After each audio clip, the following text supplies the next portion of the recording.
yes, this is the exciting part. I'm here to announce and introduce probably my favorite horticultural power couple. Yeah, should be matching outfits. Yeah, right. Okay, so I have to look up their bios because I've known them for a while. They're like people you love to meet at, say, Wild Things Conference or something like that and share a table, you know?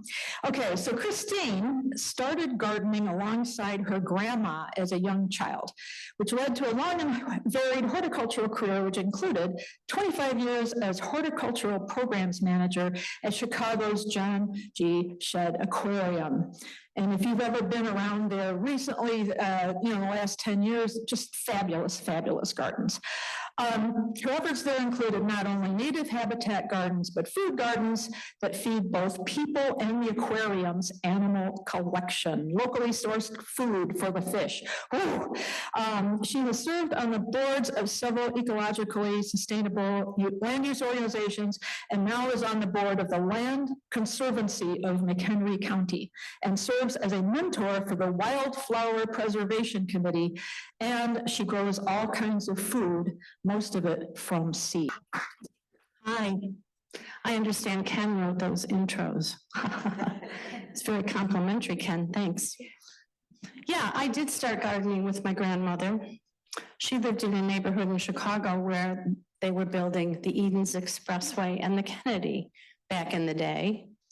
And so her yard was the last yard left on the block when they moved the rest of the houses to put in the highway. Yeah, but bonus. So she ended up with a giant south-facing double lot garden where she grew everything. We grew pears and currants, and my grandfather was made wine, every kind of vegetable you can imagine. So I guess when you bend the twig early, it grows crooked. And here I am, crooked. Okay. This. The one on the right. Yeah. Okay, and this is just a warning. This is my favorite. This is my spirit animal. And it was gifted to me by my former colleagues at the aquarium. Only the one they gifted me was breathing fire and hanging onto the cupola of the building with its claws. So, if you're going to have, it is a trigger warning. That's what it is. I'm going to trigger you all day. I'm here to talk about design, which when I first was invited, I thought, design? Don't you just do it? I just do it, and I'll tell you how. And I came upon this in the translation of design, which really threw me. Significant enclosure. No, we don't need this. Okay, then I thought, wait, there's all kinds of design. There's mechanical design, graphic design, architectural design, interior design. And then there's garden design way down there at the bottom. But one of these names is not like the others because gardens are alive. It's a whole different kind of design. You have to consider seasonality and growth and how everything's going to change continually, because if it doesn't, if your garden is static, then it's probably dead. Weather, like today's weather. What's today's weather going to do to our gardens? Has anybody got stuff coming up in their yard already? Yeah, they're prepared though. Our little prairie smokes are peeking through the snow. Well, then I saw this, a quote from, the Zen gardener, Roy. A garden's location is the single most important aspect of design.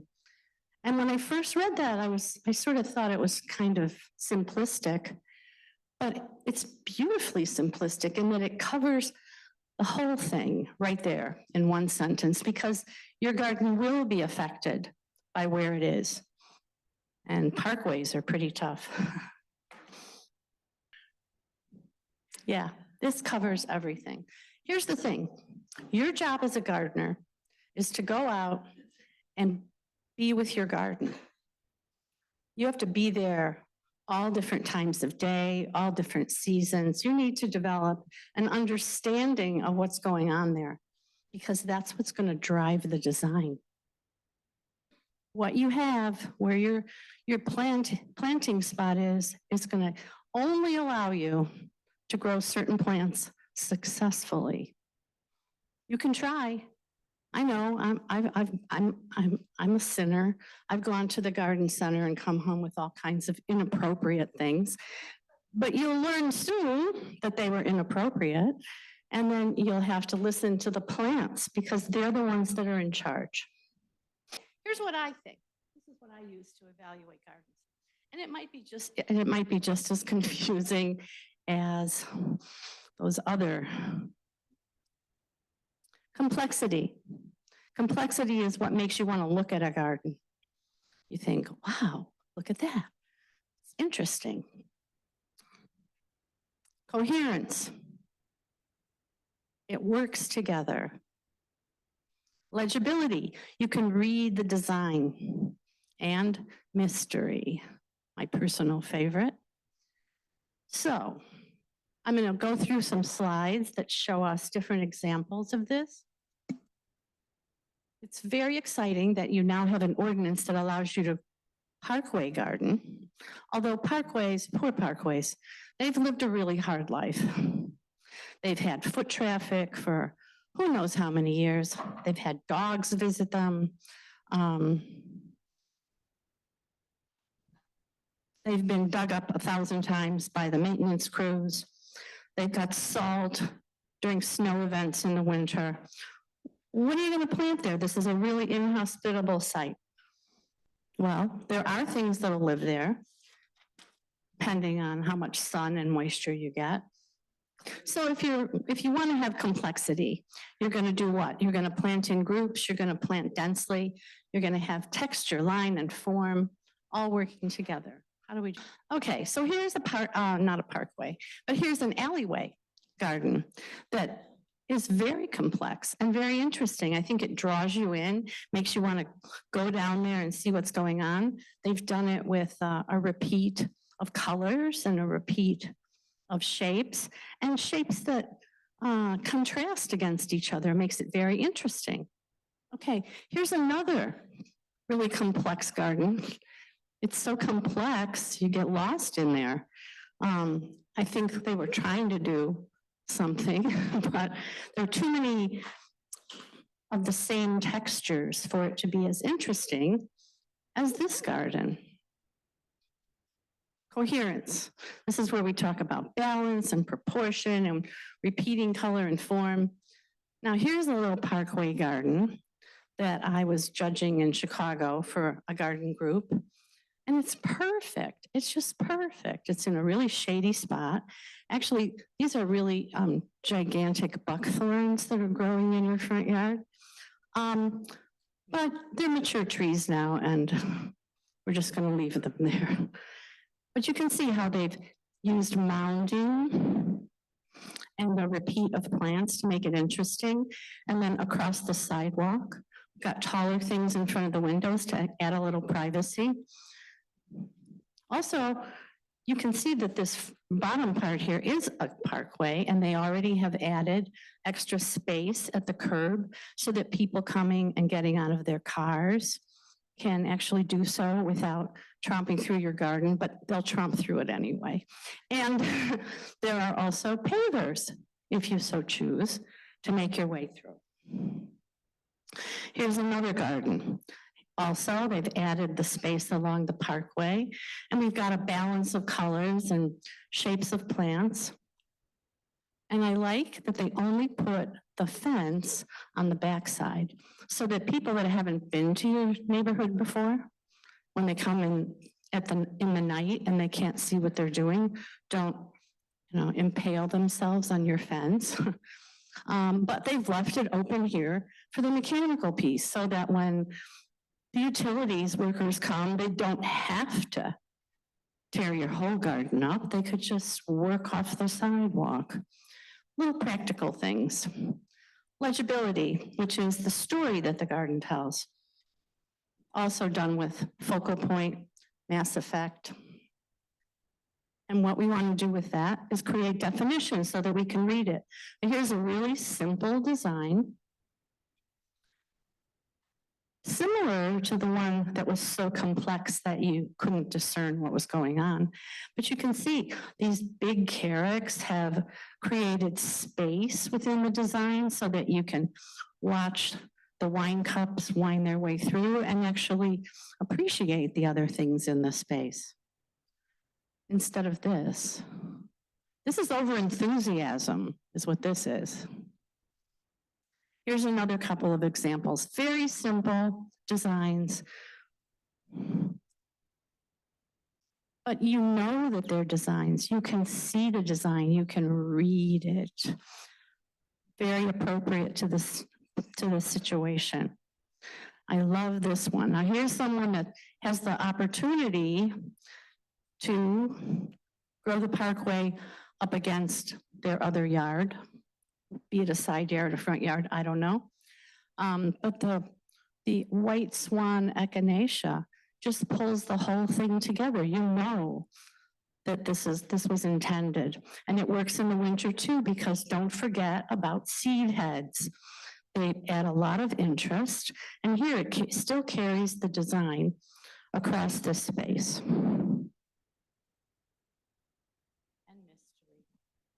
And mystery.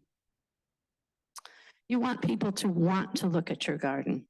You can always add a surprise or two, be it an odd plant, be it a change of a focal point, be it a giant tree that's in the middle of your parkway. I'm sure a lot of you are going to have to deal with this, but just leaving it a little space and letting it be the focal point really works here. You can see the little fence all the way around. They don't care about liability.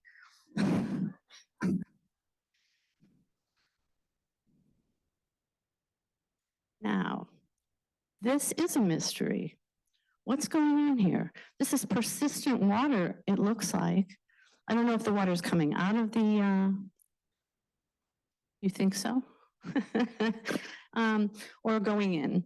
But you kind of get a clue that it's intentional because these plants are plants that like wet feet. So they're there for a purpose. And if you follow the design back through the rest of the garden, you can see this water is going to come through where these rocks are. And the gardener knows that. And the gardener has put these stones here to slow that down. I think it makes a nice visual impact, but it also has a practical aspect in that it'll keep your garden from eroding away as quickly. Here's a little, this is a courtyard planting, and it's very succinct on this side. And then if you go around to the other side, oh wait, can I go around to the other side? That's where your mystery starts. And here too. This one obviously isn't planted yet, but the rocks show you where the water is going to be. And when that gets planted, it's going to draw you in. That's going to be like a graphic line. And here's some real fun. It's a playground. It's a sculpture. It's a good way to deal with cutting down a tree on your property. It's just going to add back to the soil as it decomposes. And I can't wait to see this garden when the plants that are here along the two sides grow in. Then it'll be like a fun house. Now, here are some plants that you can use in shade gardens, and they fit into your restrictions from your ordinance. Yeah, good. Take a picture. I think we have all of these in our home garden. I know we definitely have dicentra. The one on the left is Dutchman's breeches. What? Oh, go back, sure.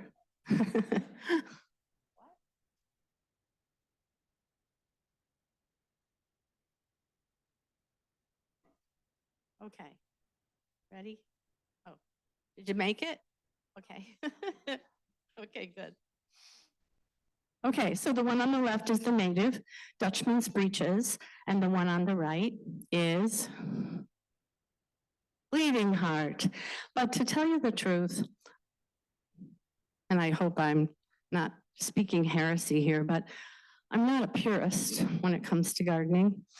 And if a plant is well behaved and serves a purpose, be it only feeding some of the local wildlife that we have, I'm for it. I've never seen a bleeding heart move into other parts of our garden. And we've been there, 16 years?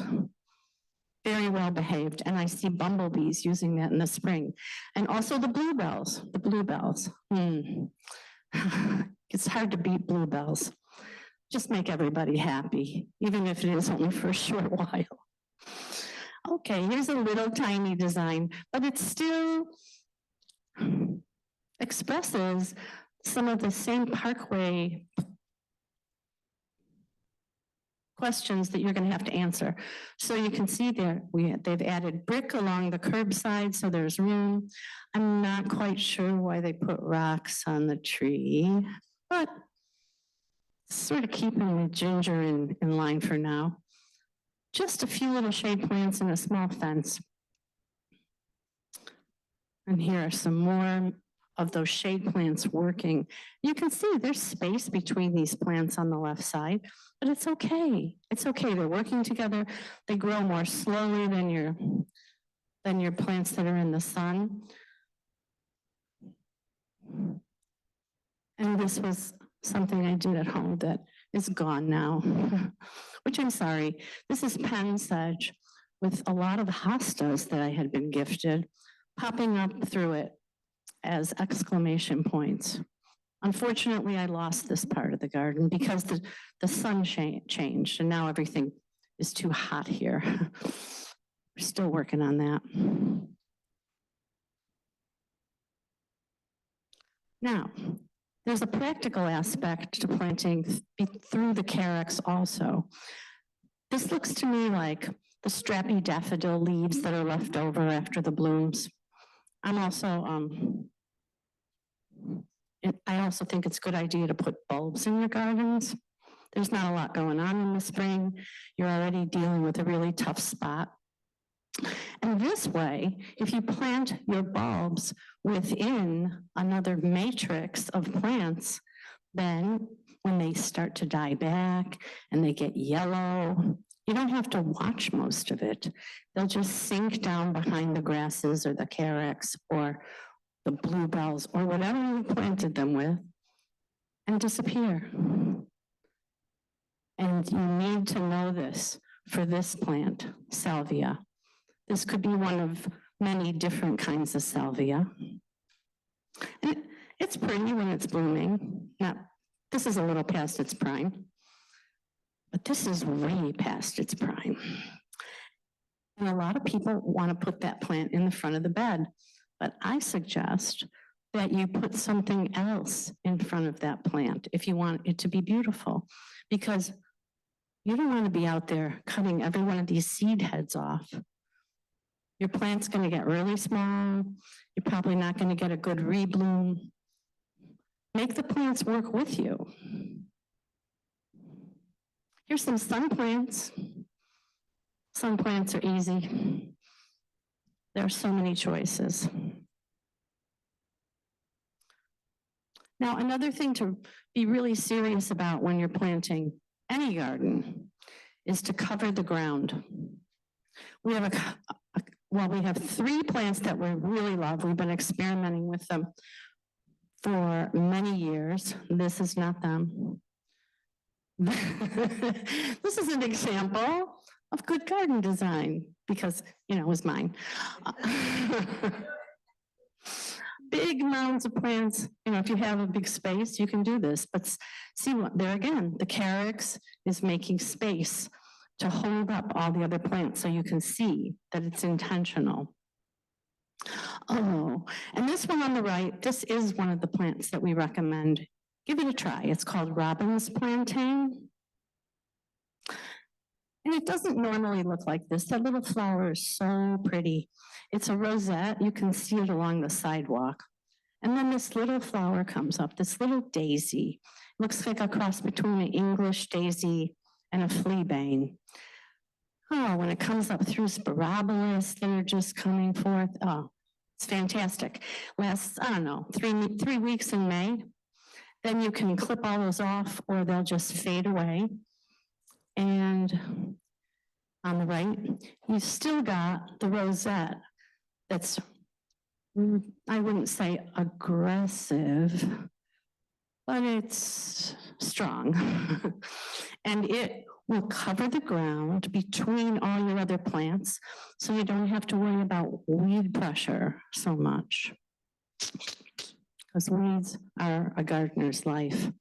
And on the other side, we see the prairie smoke, which is also a great ground cover.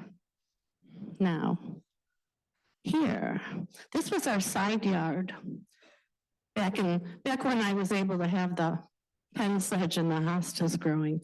This is our side yard, and there were a few trees in there, and these violets just kept reproducing and reproducing and reproducing. And this is another plant that's really great for using as a ground cover, so you hold down the weeds. Now this space is also a thing of the past because it got too shady in there. But for a while, it was beautiful. Here's our front yard. And in the spring, I've spent a lot of time just adding bulbs here and there. Because really, not much else is happening. You can see where the prairie smoke is coming up, the little pink line. And my serviceberry is really happy, one little baby serviceberry. But even as the garden comes up, the bulbs, I don't have to go out and cut all those leaves back from the bulbs because they're all getting absorbed into this green jungle. But not the prairie smoke. The prairie smoke is still popping up. Can you tell? It's one of my favorite plants. And here it is. It's bloomed. It's going into its seed stage, so it's going to have this pretty little wispy flower head that maintains. Here it is later in the season, and it's still up there, and it's still doing its job covering the ground. And in the foreground, you can see there's still a robin's plantain there working. Now these penstemons, we got these for free from the garden because they just keep giving. I think we started out with 5 or 6. And over time, we kept the seed heads and they seeded themselves in the cracks of the sidewalk. We've taken all those little babies and replanted them throughout the garden. So after the garden really starts to come on, you get this giant flush of penstemon. And here it is in the fall. And even into the winter, it's just the most beautiful thing. Okay, back to parkways. Okay, so on the left, you can see how there seems to be a consortium of neighbors here that have agreed that they're all going to do their parkways the same way. I think it's a good look, and it's nice if you have company while you're out there gardening. This is such a great opportunity. I mean, you have an opportunity to beautify the land in front of your house, create habitat for pollinators, help educate your neighbors, and you want it to be beautiful because you want them to emulate what you're doing, to spread the natives further. This little corner parkway, I think, puts me in the mind of how this lower level, it looks like a porous rock layer that they put here. And I thought, how smart, because you know every corner in the city of Chicago and the environs is going to flood during a rain event. All the storm drains are going to be clogged up at the same time, and it's going to pour into the garden. But here, they've turned this into a little bioswale. So double Benny, you still have the plants above, and something else working below.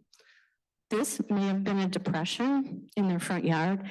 I don't know what the rules are for having something like a pond in your front yard. Seems like you might have to have some sort of restriction around it. Okay, why do I have this? Oh, because this is part of our yard too. And it just shows you how, oh, my salvia is way back next to the little, between the hydrangea and the spruce. Because I just want to see it when it blooms. We also have this, what is it? Larkspur, the blue larkspur on the right side, which seeds itself through all of our gardens. And I don't mind because it's a July plant. That's my birth flower. Into the fall, serviceberry. Now see this little oak here, there's a spruce, and then there's a little oak in front of it, really small. We have very ambitious squirrels in our neighborhood. They plant acorns everywhere. And Ken decided at one point, why take them out? Why not just bonsai them in the front yard? You can still let the oak be there and do its job and work with its pollinators, but it only has to be this tall instead of eliminating it. And adjacent to that, it looks prettier in person. You can see the Amsonia here on the right is lighting up the space, and so is this Millennia. Now, this is a no-no, and I'm taking names, okay? Because this is another garden that I was forced to visit and grade on its sustainability at some point in my life. And they're doing a great job at doing everything absolutely wrong. Nothing but lily of the valley up front. People say, oh, it smells so good. Yeah, it does, but that's about it. And the English ivy going up the tree, every one of their trees was filled with English ivy. Yeah. Shortens the life, hard to get rid of, just never ends. Why not use this? Virginia creeper. It's just the most beautiful vine. Crawls up in your trees, plays nice, doesn't bring down branches, and then it puts out these fruits in the fall. It's just magnificent, and I wish I had a picture of the fall color because, whew, stunning. Now, here's a New England aster, which you could use in a sunny location, but they're pretty tall. So if instead of just letting the plant do whatever it wants, you cut it back, maybe even by half before the beginning of July, it'll bloom later in the season, but it'll stay shorter. So if you're restricted by a 3-foot maximum height, you could still put this in your yard. And it's an easy thing to do. So, parkway considerations, check the rules of your community's ordinance, repeat color and form, plant densely, cover the ground, consider visibility. Oh yeah, add a P-rock. That was stressed to us when we talked to some other people that have parkways or actually install them for people. People are going to come with their animals, whether you want them to or not. They're just going to. They might even put them, if you have a little fence, they might even just put them in your garden because that's where the dog should go, right? But if you put, a boulder, a log, does that slide still here? All right, this garden's not planted yet, but see the big log and the rock at the edge of the, if you just put one of those in your garden, all the dogs in the neighborhood will help you because they just want to meet the other dog, right? Through their olfactory.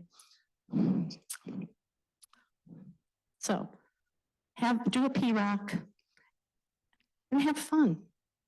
Have fun.